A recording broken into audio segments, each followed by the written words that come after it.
नमस्कार साଙ୍ଗमाने मो new year first blog को आपण मानक स्वागत जनाऊँगी। तो सकाळु उठी गाधई पाधई ठाकुर पूजा कर देती। तापर भाई भाउजों सहित बाहरी जाइली टिके बाल कुमारी दर्शन करने। पंडा बाबू आम सहित आसी पार नथिले कहीं ड्यूटी थिला।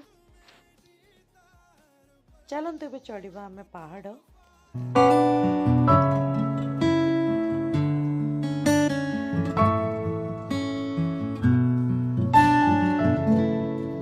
माँ को मन पकई पकई आम पहुँची जाइलु माँ जगार।